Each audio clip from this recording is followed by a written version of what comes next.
Today on the Bible Reading Challenge podcast, we are going to give an overview of the book of Numbers. My name is Aaron Ventura, and I'm joined today by one of our Grey Friars, Zach Wilke. Zach, welcome back to the show. Thanks for having me. And the podcast is where we check in on your thesis progress. So that's the common theme here. What's going on with that? Okay.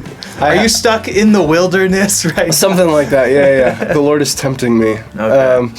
I have work to do, that's for sure. Okay. We'll see. I've also got a big paper for Grey Friars as well, a philosophy of ministry paper that I got to do as well. So a lot of work on my hands this year. Yeah, I think the philosophy of ministry paper is basically supposed to be equivalent to a master's thesis in terms of length. So I think mine was like 25,000 words or something like that. Yeah, so 25,000. It's a lot. So I have 2 of those to write this year. Okay. So, well, we'll see if you finish. Yeah. Do you have a deadline?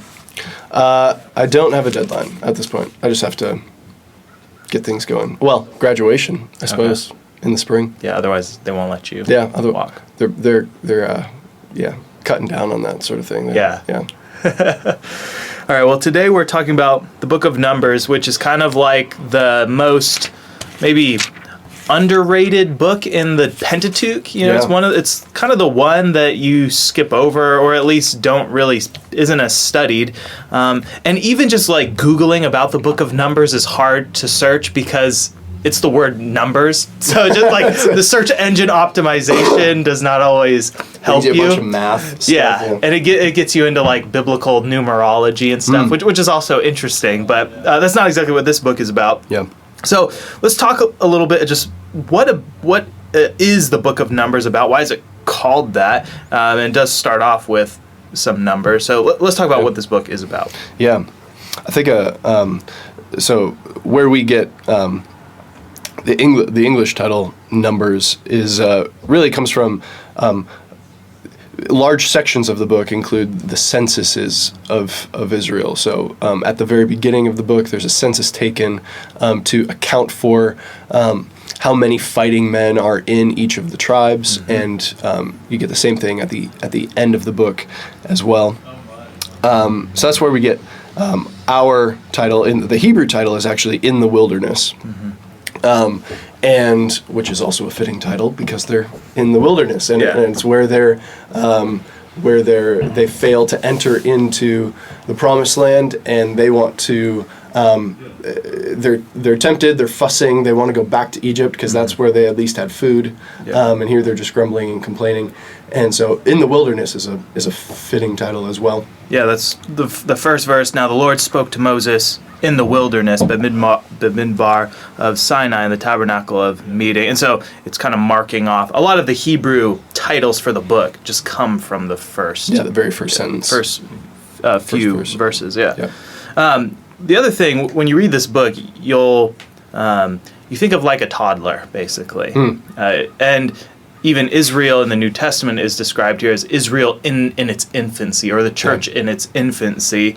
And that really is made manifest here, that a whole people group can act quite childish. And when you see what's happening sometimes today at some of these protests and riots, it kind of looks just like adults giving a temper tantrum, right?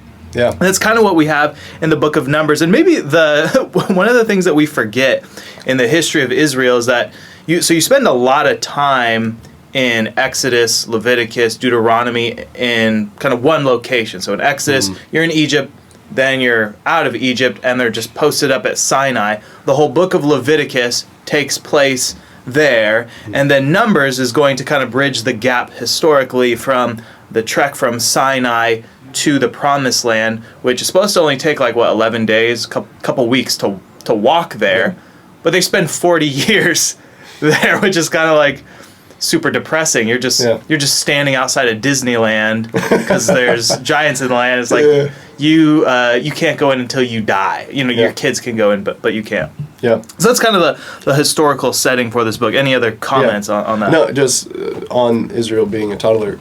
My wife and I have a 1.5-year-old, almost a 1.5-year-old, and so we're kind of in the thick of beginning the discipline. And it just feels like the whole book of Numbers feels like watching a toddler try to stick their finger in the light socket or in the electrical socket, and the parents there just continually swatting their hand. That's what it feels like. I think it's meant to, and Paul says this. We might get into this in First Corinthians 10. Paul says these things were written down for us, and it's really like, it's supposed to be exasperating. Like, it's supposed to be just exhausting. Like, they're doing it again. Yeah. they're rebelling again.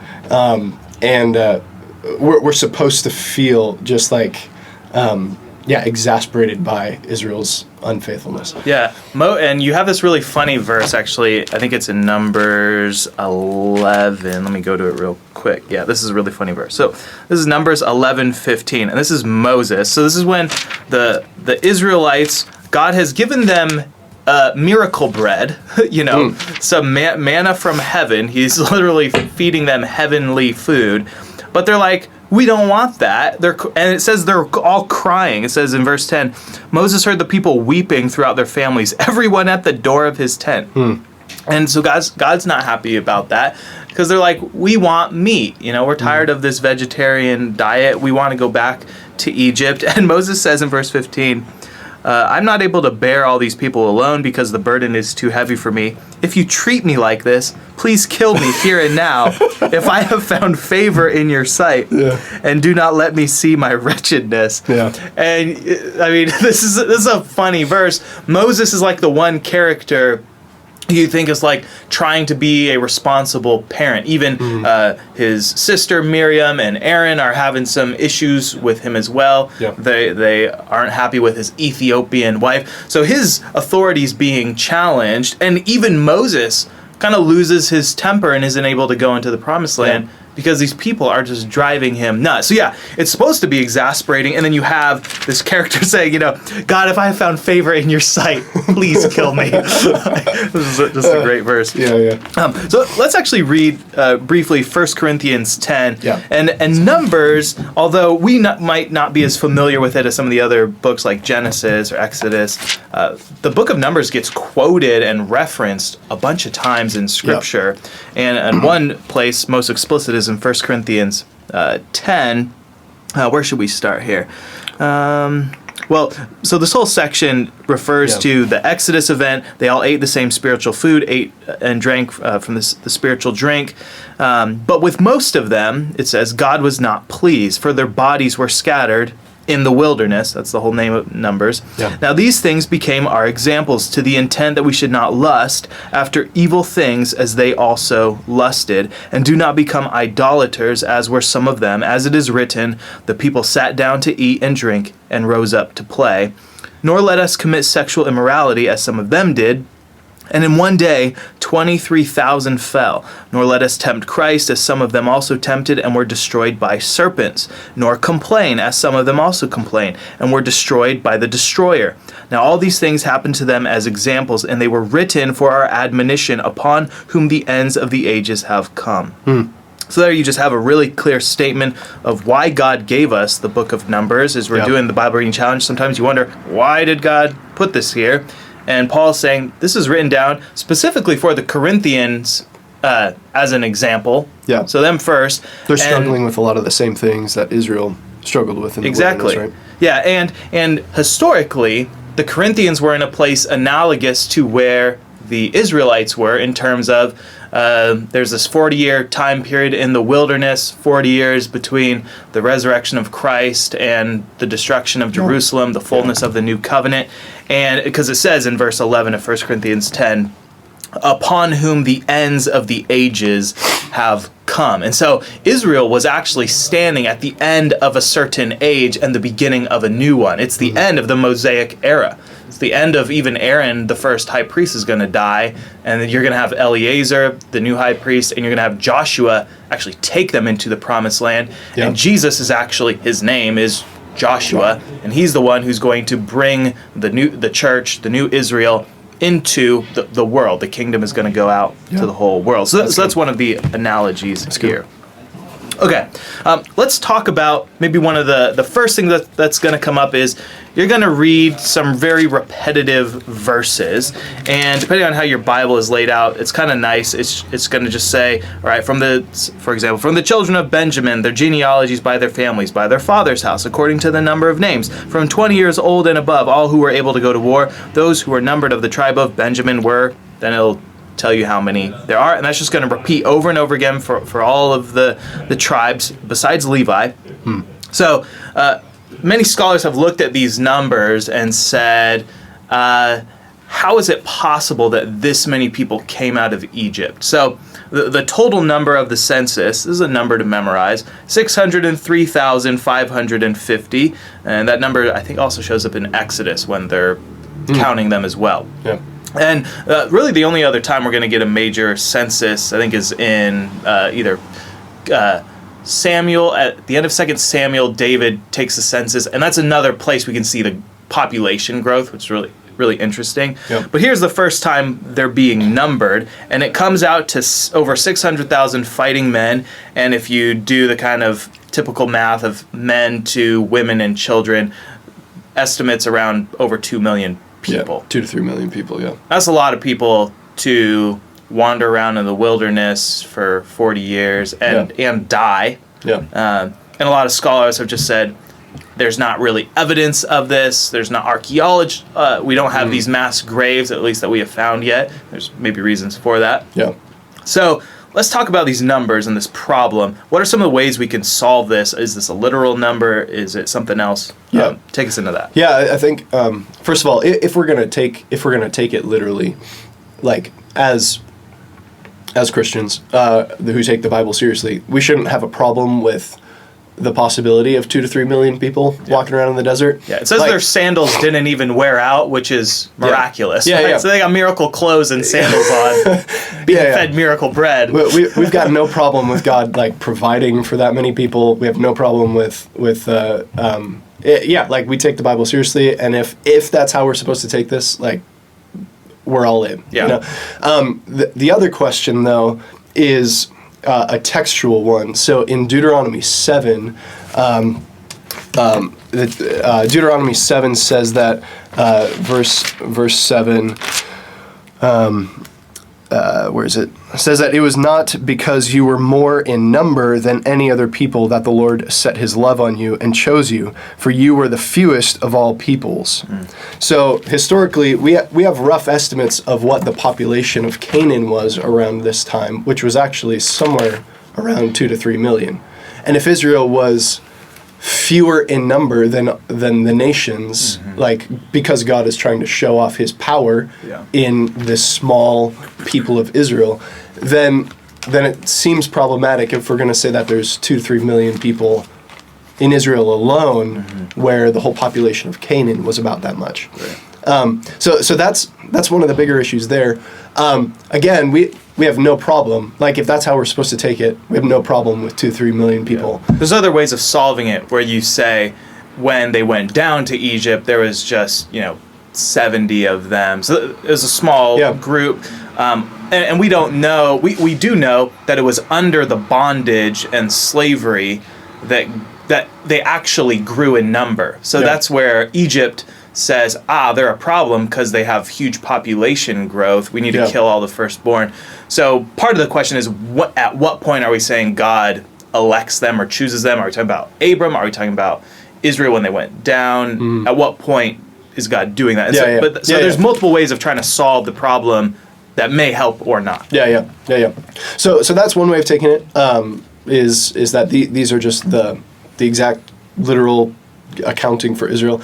Another way that one scholar takes it is the word 1,000 in Hebrew, Aleph, can also be translated as families or clans. Actually, I think I have that right here. This is Judges 6:15. Yeah. So it says, so he said to him, "O my Lord, how can I save Israel? Indeed, my clan is the weakest in Manasseh, and I am the least in my father's house." So that word clan is the same, at least Hebrew word. So it could be translated as my 1,000 is the weakest, but here it's translated as my clan. Yeah. So if we're looking at the numbers, it could be that it's 65,000 in this particular tribe, but it could also be there's 65 families or 65 clans within that tribe. Yeah. Something like that. Yeah. Which I don't know exactly what I think about that. But yeah. And where did you say it? So if you take that view that it's referring to clans, not 1,000, where does that land the population? Yeah, it lands.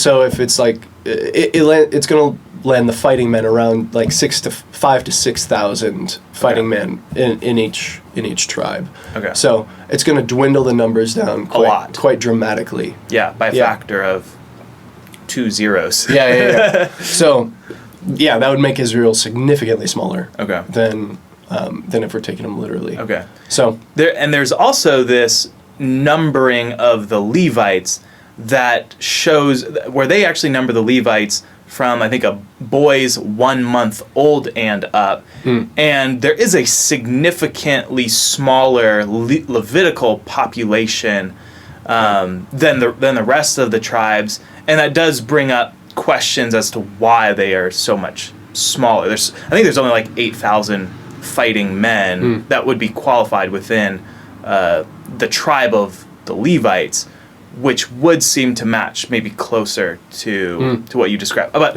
I don't know. Other examples. Yeah. Another one. So another way that we can take this is that, and this was actually a common practice in the ancient world. So when I say this, don't think that it's utterly crazy, but it could be that the numbers are meant to reflect military strength. So it's like you're a 5 and someone else is a 6. Yeah, exactly. It's like a role playing game where you gotta level up. Yeah, totally. It's the baseball card stats. Or something like that. Yeah. So this is their batting average, their kill average. Yeah. Which was actually a common practice. So oftentimes when we read the Bible, we can bring in a lot of modern assumptions. Like if the text is saying this is how many people were in this tribe, that's what it must mean. But a common practice was actually to do this, to kind of attribute stronger tribes with more military strength, more people, so that's one way of taking it. And I think like this way also. This also helps explain, so they're counting fighting men. Yeah. Helps explain that Israel's about to go into Canaan to, on a military conquest. I think that kind of helps explain a few things. Like Numbers, one overarching concept in the book of Numbers is the militarization of Israel, right? Like they're being equipped to go conquer. Yeah. And so I think that fits well with what the book is about, too. So, however you take those numbers, I think, we need to read them in light of what the book is about. Yeah. So the whole book, as you said, is about Israel moving from being this so first they were slaves. Yeah. Then they were set free to go worship. They're given the law.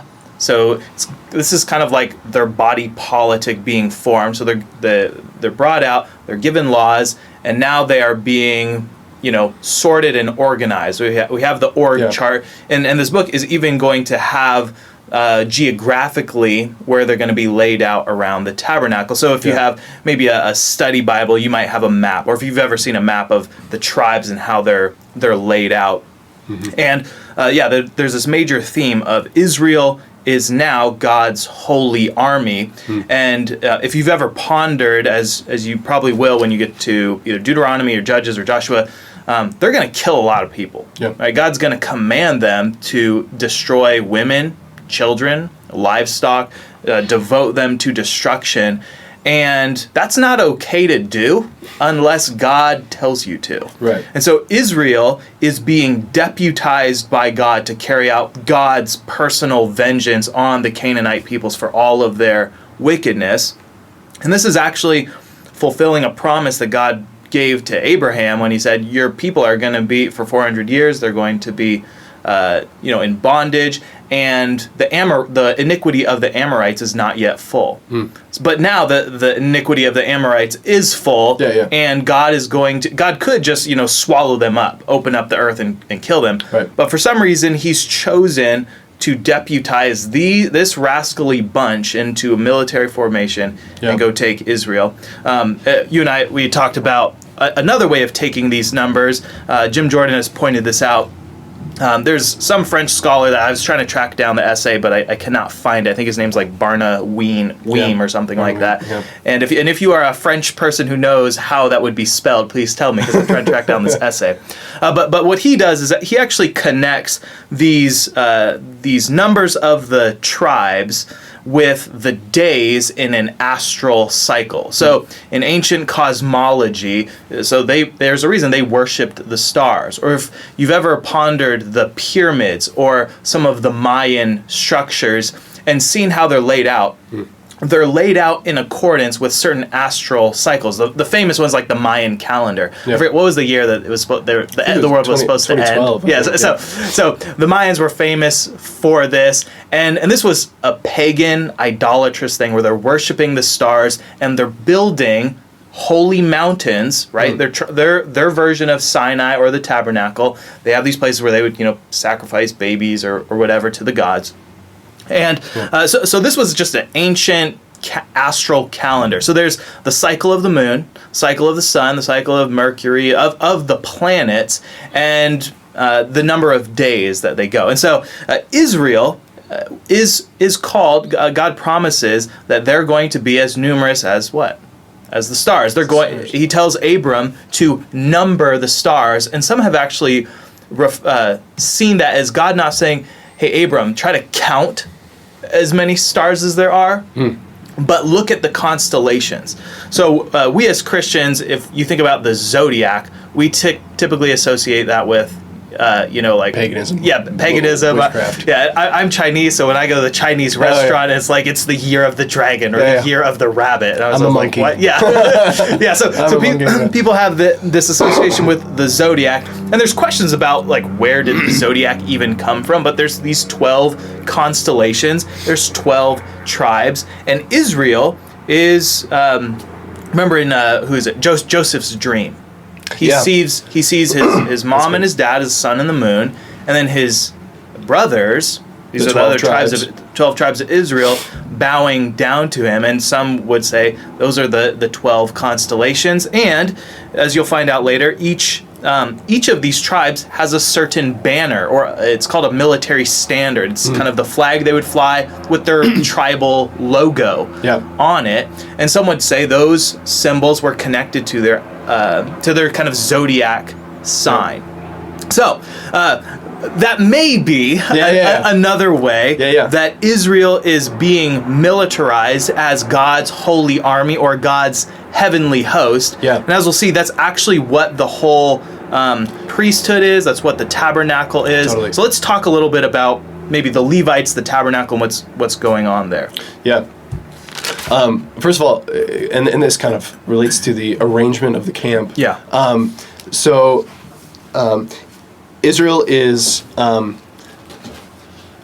if what you just so Israel is, they're being accounted with the stars, or if they are like the constellation. Like stars are angels in the Bible. This is something we need to understand. The stars are angels. They're not just flaming balls of gas. Right. Even in our world. Right. So stars are angels, and angels are God's warriors, God's army. Yeah. They always got swords, right? They're always got swords. And let's see, Michael fights angels in Daniel. He fights demons, and so angels are God's holy army, and Israel is God's newly assembled holy army. They are functioning as angels in their military conquest. Yeah, in some ways, they're doing on earth what is happening in the heavens. Yeah, so it's the earthly kingdom reflecting the heavenly warfare. That's exactly right. And so in the construction of the tabernacle, Moses is told to pattern it after the pattern in heaven. He's told to kind of see the way things go in heaven and then to reconstruct that on earth. Yeah. And so the tabernacle itself has a three-tiered or three levels, I guess, three tiers. So you have the Holy of Holies, which is the smallest place within the temple, and then you have the holy place, and then you have the kind of the outer courts. Yeah.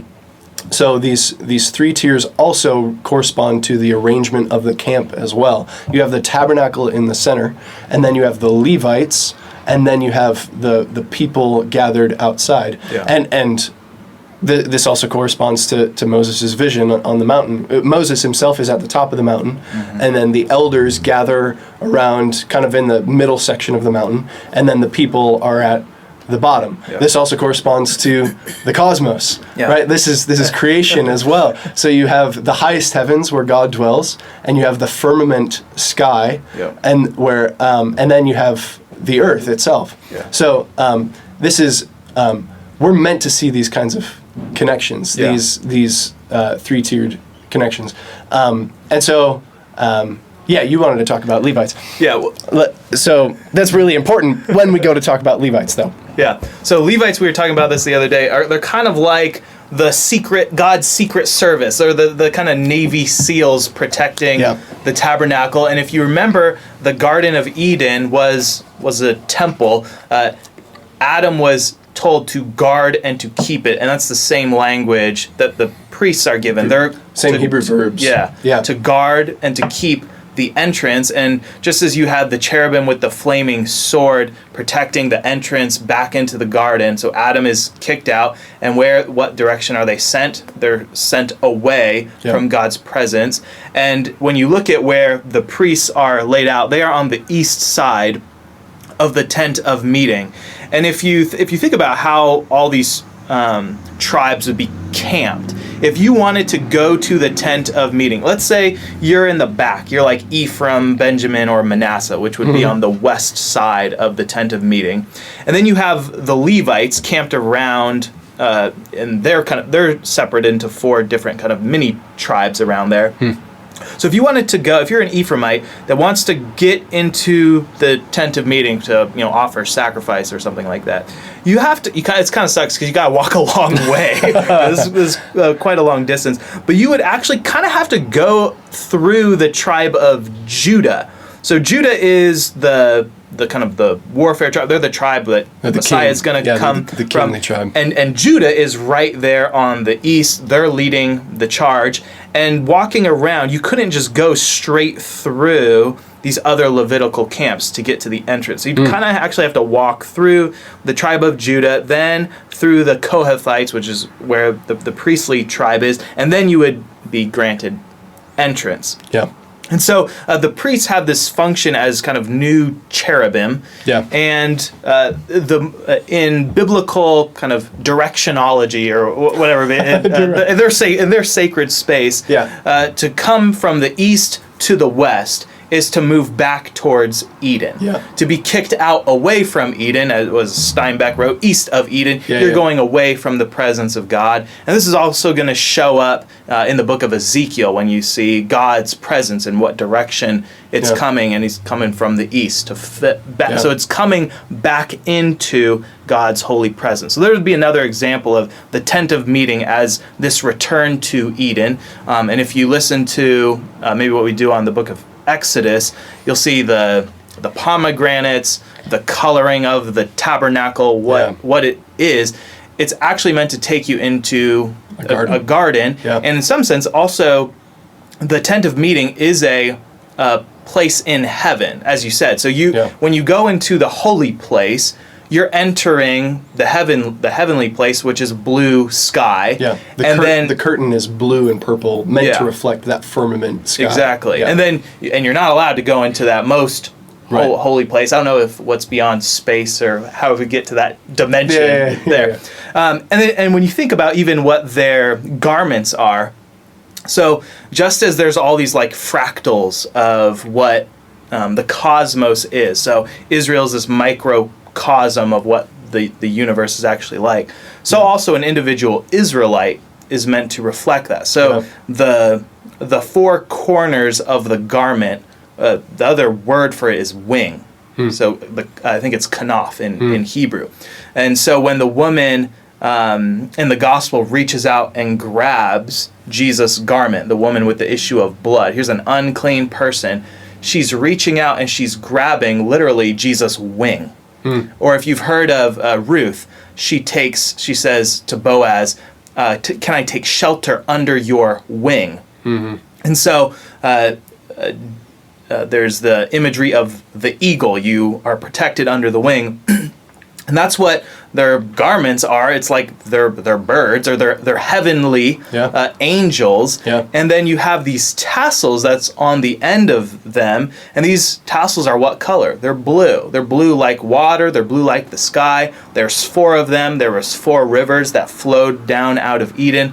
And then just as the garment is your protection, a person is also a mini tabernacle. Yeah. And just like if you've ever put a tent down, you have each of side of the tent, and then you need something to hold it down, and you have these tent pegs. Yep. And so the tassel is like this heavenly tent peg, and it's blue. And so it's another image of them being pictured not on earth, but as God's heavenly people in the sky, flying around doing God's work. And this is some of the imagery, the symbolism of even their garments. Yeah, you also have the man himself. Like, where does a crown go? Yeah, crown goes on his head.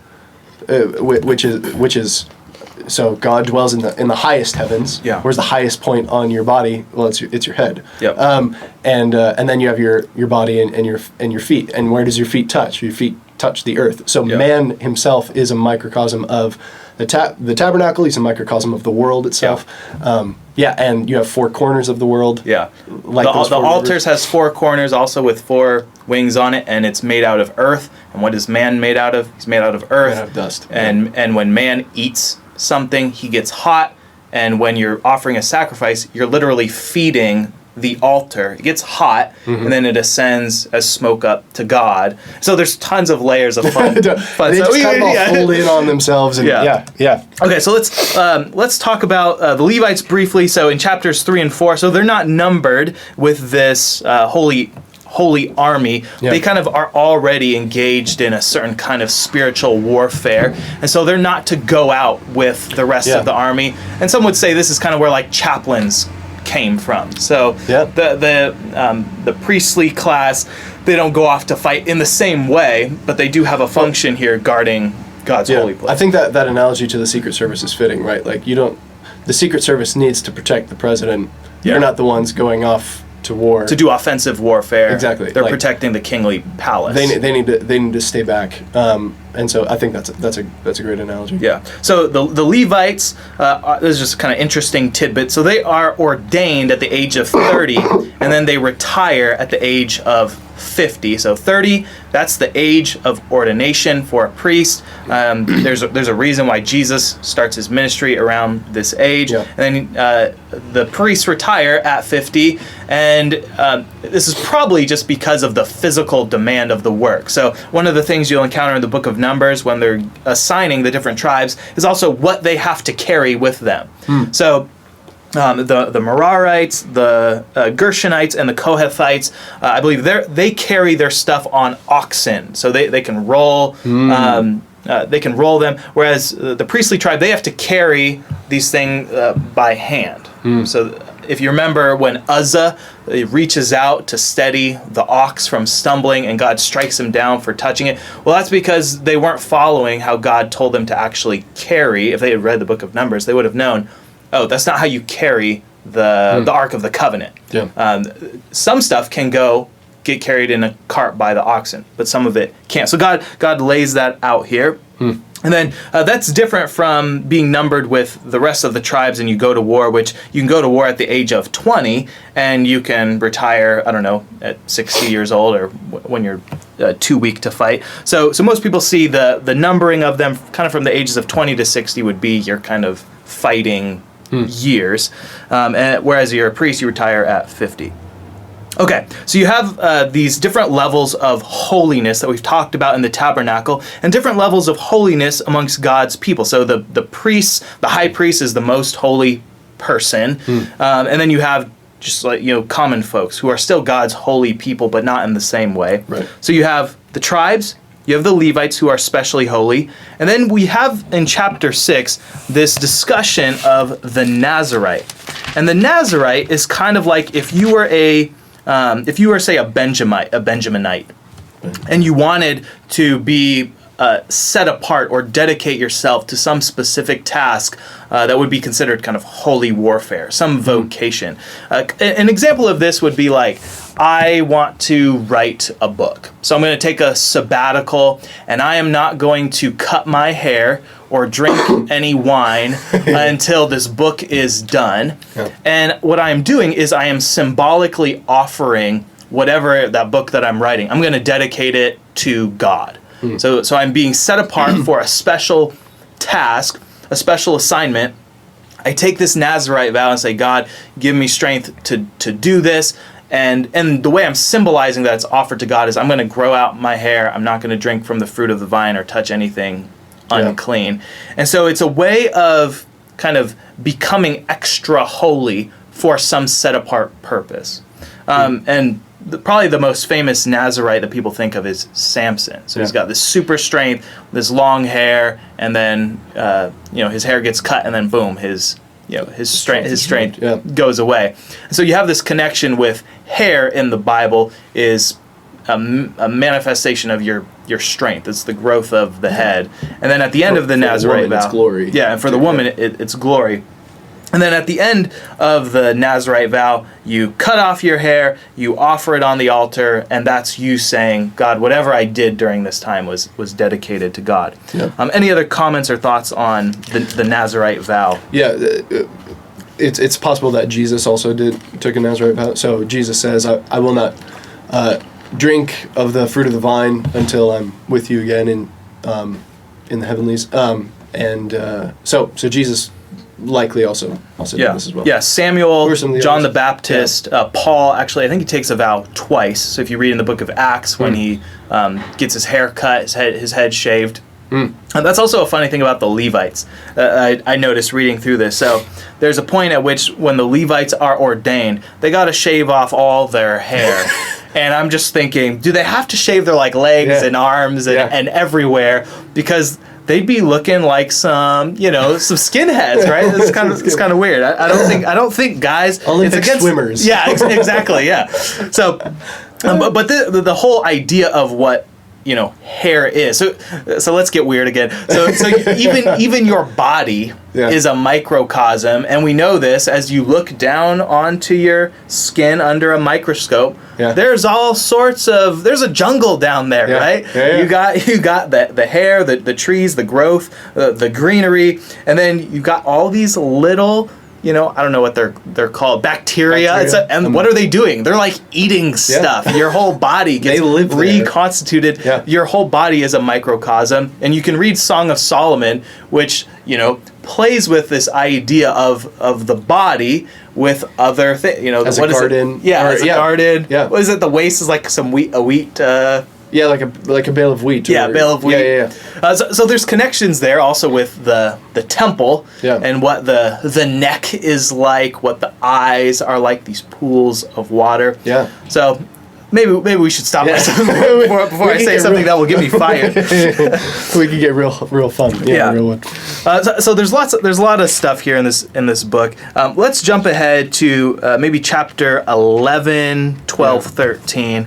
And this would be some of those examples we talked about earlier where Israel is rebelling. Yeah. And you kind of have these three examples in chapters 11 and 12. You have first, they're complaining. God just kills them with fire.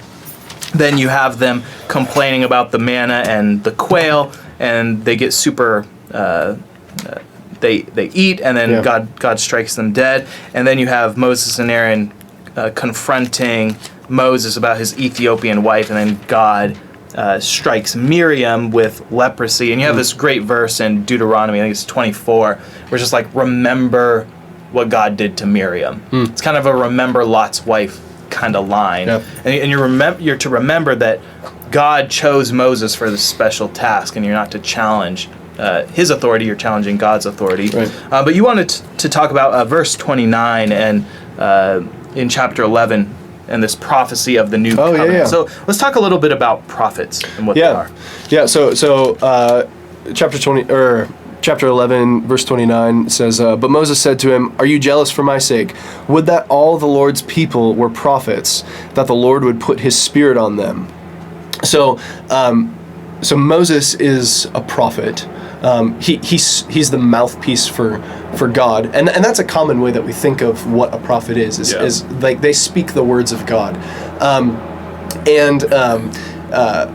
Well, I'll go here first. So Joel says a similar thing in chapter 2. He prophesies that Moses' wish will actually come true. Yeah. That there's coming a day when all of God's people will prophesy, and we see the fulfillment of that in Acts 2 with the coming of the Spirit at Pentecost. Peter says that as Joel the prophet spoke, the Spirit has been poured out, and now all of God's people will prophesy. And so our common conception of what a prophet is kind of this mouthpiece of God. He speaks the words of God. Yeah. But another way of thinking about what a prophet is that he's a counselor of God. He sits on God's divine counsel. Yeah. And he's in the heavenlies with him. Exactly. Yeah, he's seated in the heavenlies. And so Paul says the same thing of us in Ephesians, that we're seated with Christ there in the heavenlies. And so we're sitting at God's table. Yeah. We're seated there, and we as God's prophets, we counsel God. And that sounds like a really really big deal because it is. Yeah. That's what prayer is. Yeah, right? Totally. It's talking to God, and God speaks to us in his word and providence, and he says, I think in Deuteronomy, do I do anything without consulting the prophets first? I'm going to tell a nation, even if it's not Israel, I'll go tell Nineveh before I destroy them why I'm going to do what I'm going to do, and give them an out if they refuse. And you have all sorts of kind of strange prophetic figures that are even outside of the Israelite kind of camp here. Yeah. So the work of a prophet is to be God's counselor. Moses intercedes on behalf of Israel several times, where God says, like, I'm just done with you guys. Mm-hmm. I'm sick of it. We're going to put an end to this. And Moses pleads on behalf of Israel, and God ceases to destroy them. But a key part of that is that Moses' job as a prophet is also to repeat God's promises back to him. Mm-hmm. So the thing that Moses doesn't plead on behalf of Israel's goodness, right? Because clearly they're not good. Yeah. He doesn't plead on behalf of their faithfulness. He pleads on behalf of God's own promises to Israel. Yeah. And that's, again, what we should be doing in prayer. Like, God, you yourself promised this, thy will be done here on earth. So our function as prophets is to do the same thing, which is why we need to know the Bible, which is why we need to read the Bible. We need to know God's promises, and we need to be able to repeat God's promises back to him. Yeah, if you've ever encountered where they set up some kind of memorial for something that happened, and sometimes it'll be some stones or an altar, and they'll say, this is what these stones represent. Maybe the most famous memorial is the rainbow. So God sets his bow in the sky, and it's pointed upwards at heaven. Right. And it's not just a reminder to us that God is not going to flood the earth. It's a reminder to God, not that God forgets, but it's a memorial saying, God, look what you promise. It's using God's words back to God. Yeah. And that's part of the prophetic functions, part of what the offerings are. They're memorial offerings to remind God symbolically what he has promised to do. He's promised to spare these people or judge another nation. Which also speaks to the Lord's Supper as a memorial. It's not only a memorial for us, but it's a memorial for God. Yeah. That's good. Okay. There's a few different historical events that happened. Do we want to talk about the bronze serpent, or do we want to talk about Balaam? Or do you want to talk about Korah's rebellion? Let's see here. Let's just jump to Balaam here. So we're already at almost 45 minutes, man. We talk too much about a symbolism here. So it's all good stuff. Yeah, so we are just keying off of this idea of the prophet, and here you have a kind of a false prophet saying true things. So Balaam is this kind of villain of the Old Testament. He is referenced in the New Testament, I think 3 times, 2 Peter, Jude, and Revelation. Yeah. And this is where it comes from. It comes from the book of Numbers. So do you want to just kind of lay out for us what happens in this little scenario? Yeah, so basically, Balak, King Balak, is a king of Moab. Yeah, he's the king of Moab, and he sees Israel coming, and he's fearful of them because they're they defeated Sihon and Og. Yeah, and now yeah. he's like, I'm next. Yeah, so he sees them coming, and he's getting nervous. So he hires Balaam. Verse 7 says that the elders of Moab departed with the fees for divination in their hand. So they're going to pay this mercenary prophet. Yeah. I like that. He's a prophet for hire. Yeah, exactly. He's a prophet for hire. And Balak wants Balaam to curse Israel. Because he's fearful of them, so he doesn't want him. He wants Balaam to curse them, and so Balaam says, "All right, fine." And then, we could talk about the donkey first, but I was going to go into his oracles, but we could talk about the donkey first. A donkey talks. That's all you need to know. Yeah, this is pre-Shrek. Pre-Shrek. I love what Pastor Wilson in his interactions with Christopher Hitchens. Christopher Hitchens once remarked, you believe in a book in which a donkey talked, and Pastor Wilson remarked, well, if evolution's true, we're all animals and we all talk. Yeah. So is that really so unbelievable? Yeah, and a serpent talked. Yeah. So anytime an animal talks, you should be like, what's going on? What's going on here? Sometimes it's good, sometimes it's bad. And we can debate whether animals are going to talk in heaven. I don't know if they are given. They talk in Narnia. Yeah, so they talk in Narnia. And Narnia's in heaven. Yeah. And there is a place where the animals talk. All right. So moving on. So Balaam, it's really interesting. So he's a false prophet. He's a mercenary prophet, prophet for hire. But he there's this kind of refrain through there. He goes to speak about Israel. He goes to prophesy about Israel, and he can't help but bless them. Yeah. He can't bring himself to actually curse them. And he says, this is 23 verse 12, must I not take care to speak what the Lord puts in my mouth? So he's going to curse them, and then the Lord stops him and blesses Israel. And that happens several times. And Balak says, okay, that didn't work in this place. Yeah. So now we need to go over here and let's try it over here and see if it works there. We could get into the weeds of what he's prophesying to, but that's kind of the key point. So he keeps trying to curse them, and he can't. He only blesses them. And then finally in chapter 25, and it actually says later in 30. So in chapter 25 it says that the people began to whore with the daughters of Moab. Mm-hmm. They begin to verse 2. These invited the people to the sacrifices of their gods, and the people ate and bowed down to their gods. So Israel yoked himself with Baal of Peor, and the anger of the Lord was kindled against Israel. So after these oracles from Balaam, Israel whores itself with the daughters of Moab. Mm-hmm. And later in chapter 31, it says that was on the advice of Balaam. Verse 16, behold, these on Balaam's advice caused the people, he's talking about the women of Moab, caused the people of Israel to act treacherously against the Lord in the incident of Peor. And so the plague came among the congregation of the Lord. And so Balaam is the one who actually told the women of Moab to go seduce Israel, and that's how Balaam brings about their destruction, because he can't bring a curse on them. Yeah. The Lord just uses that to continue to bless Israel. Yeah. It's really, there's so much here to ponder how we even think about the way warfare and conflicts between nations happen. Yeah. And Balak he knows that anything that happens on the earthly plane, there's some spiritual force, there's a God connected to it.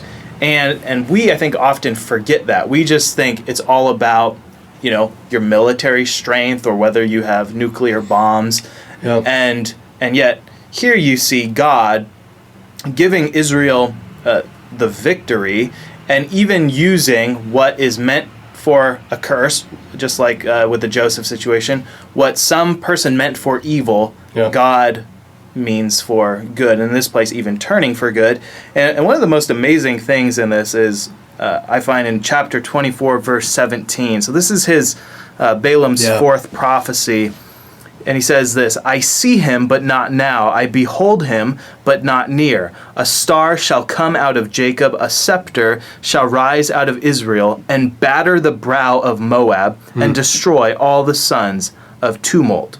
And this is a prophecy that this star, this morning star, is going to arise from Jacob. This is a prophecy of Christ, the Messiah to come. And he actually prophesies that it's going to batter down the Moabites. Mine says crush the forehead. Yeah. Okay, yeah, that's a much better translation, right? Yeah, crush the forehead, which harkens back to, Genesis 3, the proto-evangelion, that Christ the seed of the woman would crush the head of the serpent. Yeah, and we just had that incident with the bronze serpent a few chapters before this, where the serpent is lifted up, and John picks up on this, and Jesus says... Well, Jesus is talking to Nicodemus in John, in John says, 3. Just as this serpent was lifted up, so the Son of Man is going to be lifted up. Yeah, we should go there. God sends these fiery serpents of judgment on Israel, and it bites them all, and the only way for them to be freed of the poison of the serpent is to look on this serpent who's been raised up. So just as Israel did that, in order for us to be purged of the poison of Satan, we need to look on Christ, who is presented as a serpent himself. So Christ is the greater dragon. Right. So Satan's not the only dragon. Christ is a dragon too, and he's the better one. Yeah, this is where when Paul says in 2 Corinthians 5:21, he who knew no sin became sin for us. And you think, where did Paul get that idea?